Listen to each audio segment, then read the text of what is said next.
Unanimous. Old business none, and moving on to new business. Justin, welcome back. I think you missed last one. You on I did miss vacation? last. Yep. I was traveling, enjoying Yosemite National Park. So Ah, it's bittersweet to be back, to be honest. But had a very nice family vacation. Well, thank you, Mr. Chair, members of the building committee. In your packet for this meeting, you'll be able to reference two field reports from our sub-consultants, Banesh for civil engineering and Kohler Ronan for MEPFP, mostly focused on underground plumbing and underground piping and some of the geothermal wells. We have continuing to be working with Colliers and Gilbane regarding RFI submittals and ATPs, some of which we'll be going over this evening. I can also tell you that since this body last met, we held a FF&E review meeting number 2 on August 20th with the interior designers and the select group of reviewers from the town. Our next meeting is September 12th for FF&E to review admin, nurses suite, some of the administrative areas for FF&E. We're also trying to schedule in the next week an IT meeting. So there will be a couple of dates that are thrown out there to try and schedule this meeting quickly, all working backwards from late fall review of this body and the BOE for getting our next PCR. With that, that's more or less the standard update and what's been going on. I'll be happy to answer any questions. anyone, any questions for Justin? Nope. Moving on to the CM report. So Robert, you'll be taking the lead. Yeah, thank you, Mr. Chair. Let me go ahead and share my screen.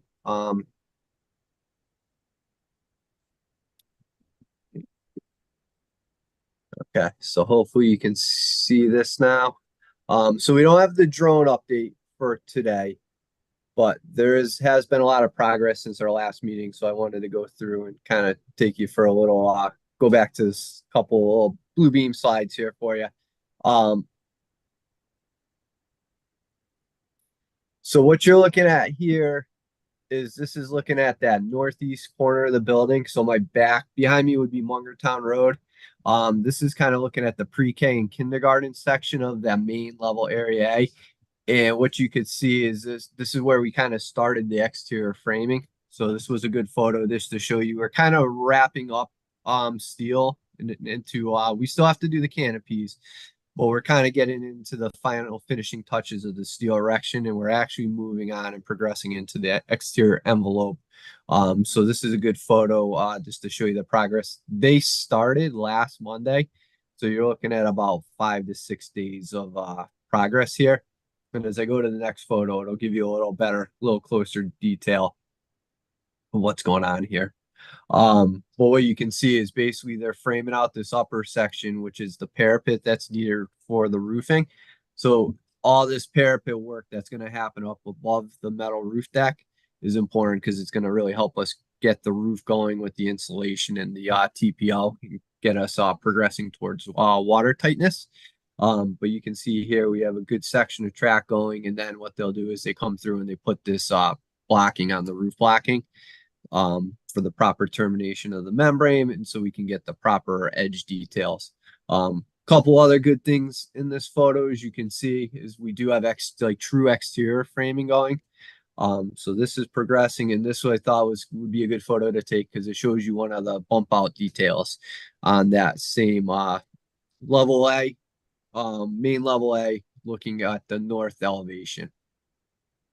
All right, and there's some more interesting details in here, but I'll come back because they'll pop back up in additional photos.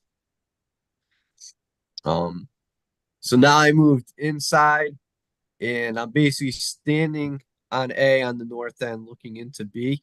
And this is big because what you see here is the concrete equipment ready for tomorrow. So we're actually going to place a section of upper level, or I guess called main level area B tomorrow. So we're gonna do about half the main level B, the slab on deck. So this is them prepared, ready to go. There's a pump hose out there, and we have all the mesh down and all the shear studs and all the reinforcing in place. So this will be a big placement tomorrow. So probably our next major milestone. And then right after this, either Friday or Monday, if there's any weather hiccups on Friday, we're actually going to do the second half of main level area B. So as of early next week, we'll have the complete slab placed for that whole main level, which is huge. How many yards tomorrow? Actually don't know. It's gonna be bigger than A. Probably pushing closer to 150, 200 yards. A, the way we split A, each placement was about 110, 115. And main level B, that slab on deck, is actually bigger. It's bigger square footage.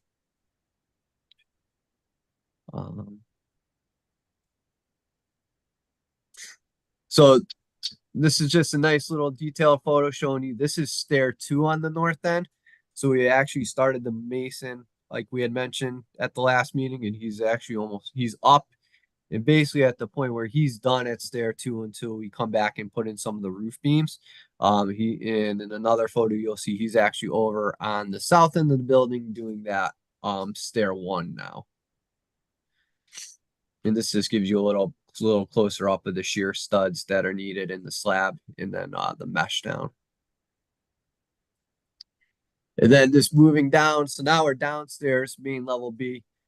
What the main takeaway of this is you see a lot of piping, and you'll as I walk down this corridor and take another photo from about where the cursor is, you'll see there's even more piping. The push down on lower area B is underground, and the majority of it's all the plumbing. So we're getting plumbing in for bathrooms, plumbing in for the kitchen area. A lot of the main level A obviously routes down, and then we have some of the mains for the building are underground down in lower B. So a decent amount of plumbing. And like I mentioned, this is actually the mason mobilizing starting that stair 1 at the south end. And then again, this is just another photo of lower B. Now standing with my back on the south elevation, looking north. And you can see there's a decent amount of plumbing already in place here. We're getting ready to test and backfill. Another cool item in this photo is you can see the roof deck in the gym because it's acoustical without the insulation in place yet. It's it's a little more translucent than the other decking, but that'll change obviously, but it's just kind of was a good image to walk out there and see this all decked over today. That was one of our last areas to deck. Other than that, this administratively, we're just trying to wrap up. We're in the midst of completing our second state change order to send over to Colliers and the team for review and official submission to the state. And then on top of that, we're just in the finishing processes of submittals. We're down into what the true finishes and color samples, kind of samples, and some of cleaning up some of the record submittals. So over the hump on that, and just in the last little open items there. And then the same thing with VDC. Obviously, you can see with the underground in process, and then all that floor area that's going to open up on main level. We want to hit the ground, and as those walls are framed out, start doing hangers and continue with the MEP rough upstairs as well. So what's not super evident, but you can sort of see it right here, is down on lower B. We actually were able to put in a bunch of the hanger inserts prior to concrete that we need, especially for Action Air, which has a lot of the ductwork. So they actually went through and prepped for all their hangers, so it should speed up that process as well when we actually go to start doing hangers on lower B after the slab. Any questions?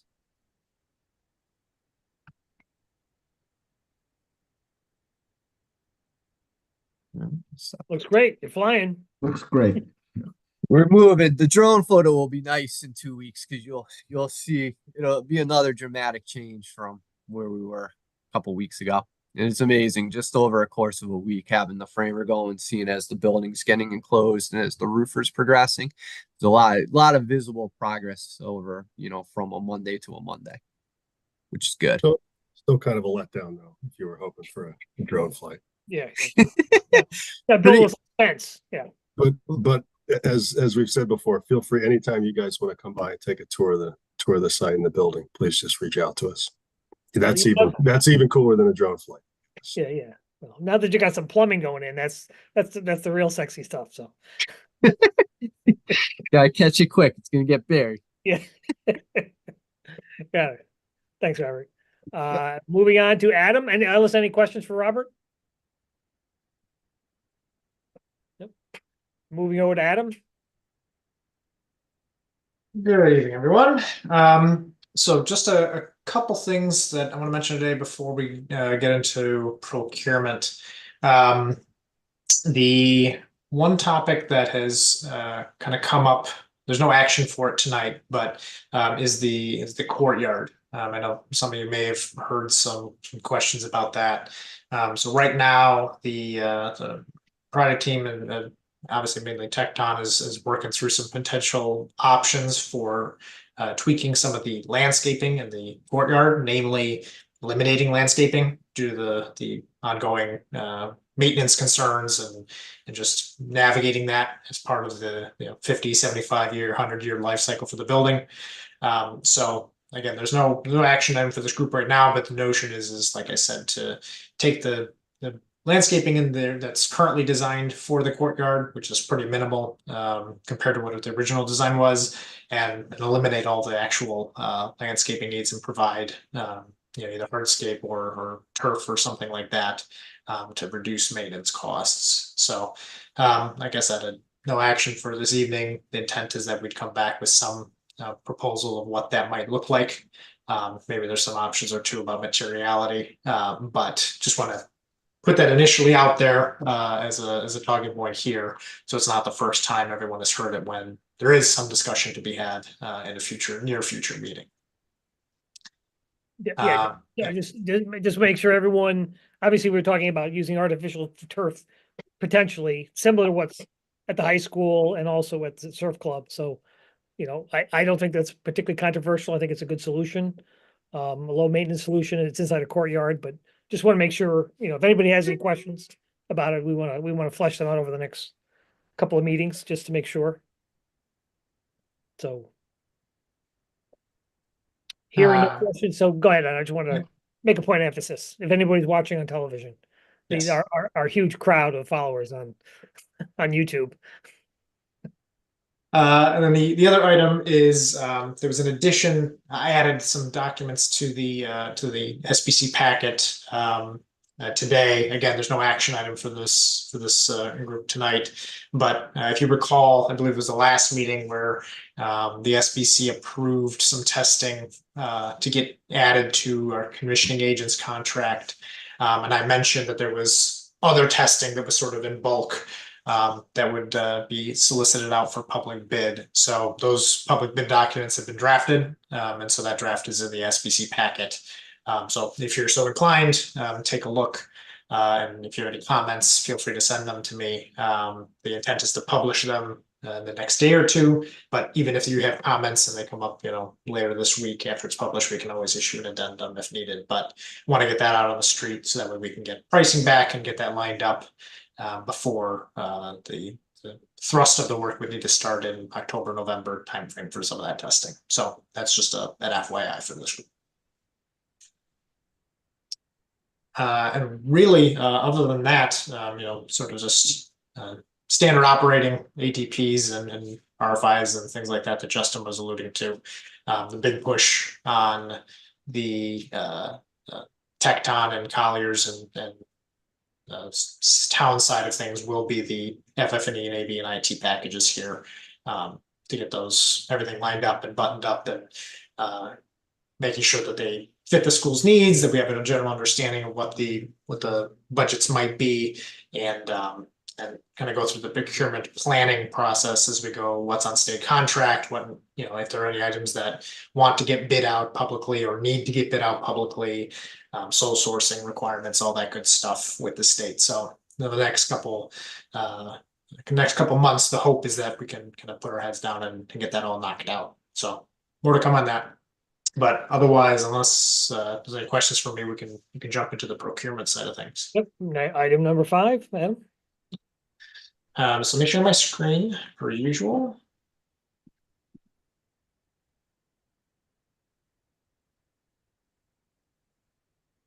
The first one actually doesn't require any action, but as I wanted to include in the packet as a follow-up to something that was approved on an expedited basis. I referenced this to you all when I sent out the link to the email, sent the email link to you all for the packet. But ATP 27 was approved by George and Peter on an expedited basis for $7,356. This is for a change to the size of some fascia that runs along the perimeter of the building at the edge of the roof. This went via expedited approval because some of the work involves that roof edge and some of the wood blocking that Rob was showing you in the photos. So that work's ongoing, and a resolution to this scope wanted to happen on a more expedited basis. So again, that's been approved, but wanted to regroup here just to report back out on something that got approved in between meetings. Thank you. Moving on to the items up for vote tonight. There are 5 ATPs for Gilbane. The first is ATP 19. This is actually by far the largest one. This is for just under $180,000 for revised, it's across the site, but there was some changes needed for the transformer when coordinating with Eversource, namely that the transformer needed to move. For all intents and purposes, there was concerns about depth of conduit and piping and wires and all that. So the original location, the shift of the transformer shifted north, which extended the amount of copper secondaries that needed to be provided to make the connection from the building to the transformer. And that's the part that the town owns. There are other changes within this ATP for Bulletin 9. When you change the transformer location, there were other changes to fencing and the storage shed, as well as some grading. So all of that is wrapped up into this item. If the SBC members recall, as I've issued out financial updates, this has been tracked as one of the items. So this is not a new or shocking item. And when we've been talking about contingency, this was contemplated all that. So it's not, like I said, it's not anything shocking despite the larger number. It's just copper secondaries are expensive. So anything either Justin or Rob or Nick, you want to add to that? I think you covered it, Adam. This was just one of those, coordination with the utility companies during design. And then when it handed off to another department, reconsideration by the utility company about where they wanted to have the transformer. So unfortunately, this is the amount located where they ultimately want it.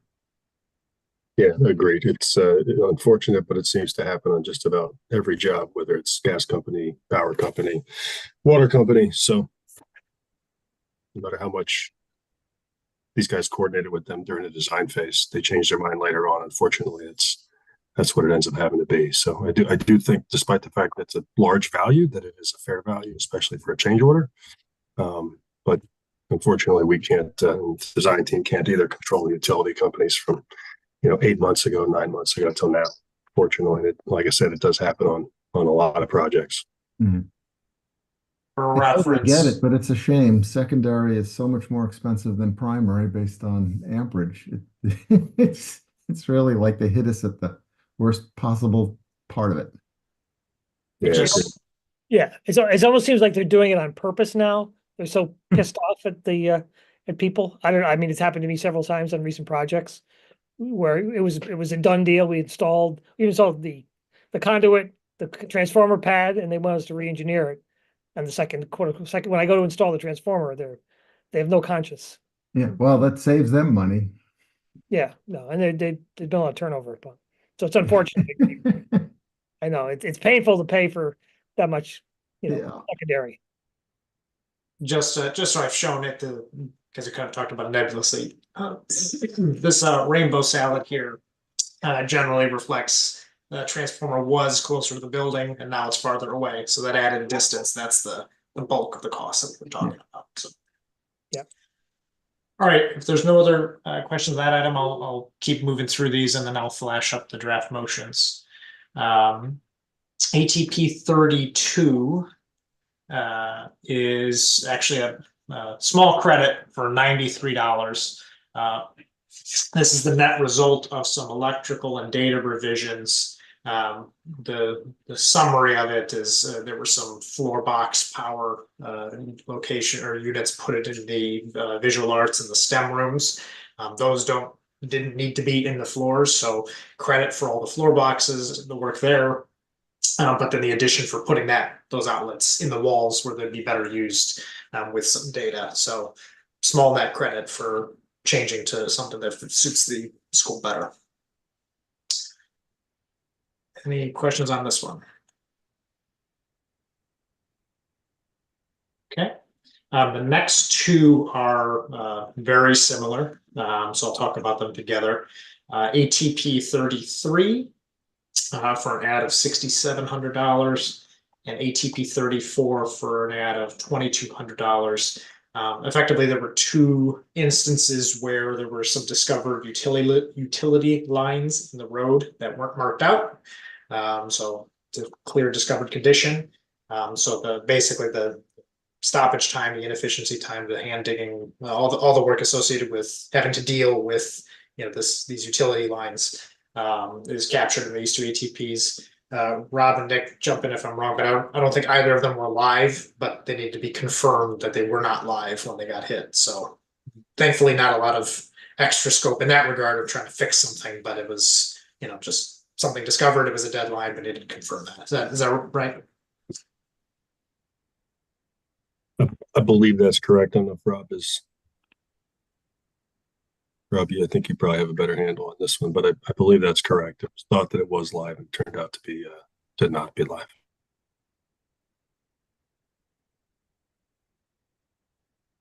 I think Rob's he might be looking for the mute button, but that's those are the crux of these two. Yeah, So- sorry. I was trying to get it off the bottom of the screen. I've never had to unmute like this before. I finally found it in the right spot. But so the gas line was active. I was. It wasn't on our drawing, so when it got marked by CBYD, we had to we had to locate the line to make sure. But that one was active. That electrical cable that is in the next one was the one that turned out to be dead, but we had to basically, when they came across it, it wasn't marked. We had to wait for Eversource to come out, so kind of stuck waiting for the Eversource crew to respond for that one. Okay. Luckily that one did turn out to be just abandoned in place. That's the one I was thinking of. Okay. So that's it for those two ATPs 33 and 34. And then ATP 36 for just over 6,000. This is a change in the make and model of the exterior basketball hoops. Effectively, the original hoops, as specified, weren't going to be able to maintain the warranty based on the application. So changing out to a different product that would be warrantable given the school application. So got proposed and reviewed into, I think this was a RFI is what this came through.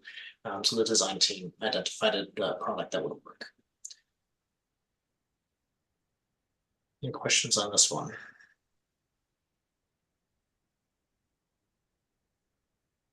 Okay.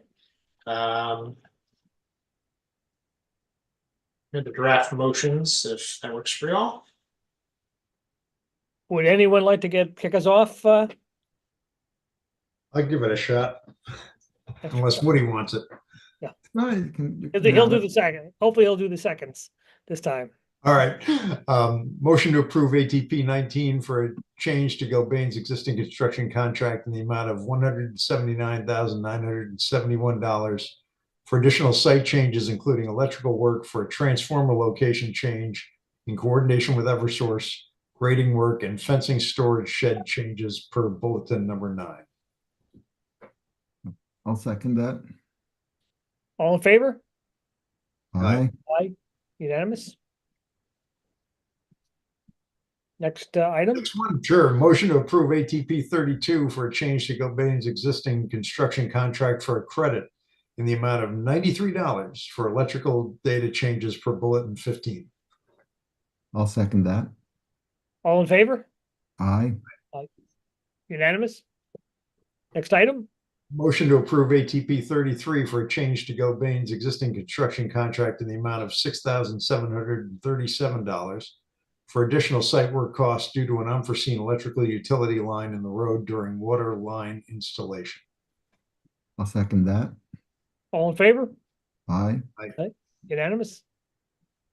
Motion to approve ATP 34 for a change to Gilbane's existing construction contract in the amount of $2,246 for additional site work costs due to an unforeseen gas utility line in the road during the water line installation.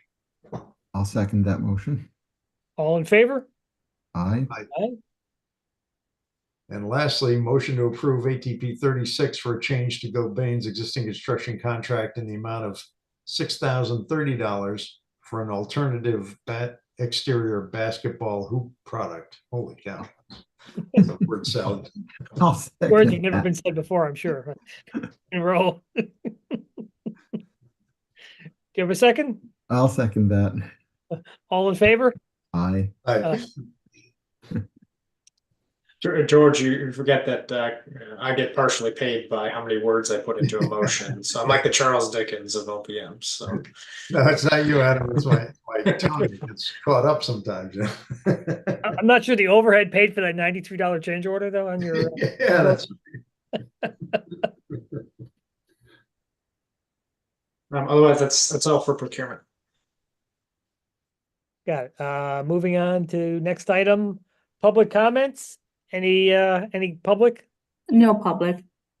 Item number 7, remarks. Anyone have any remarks? Looks like it's going great. Really, really pleased to see all the progress. I'll second that. Keep that out of the minutes. Do I have a motion to adjourn? George, you want to give us a motion to adjourn now that, I'll make that motion.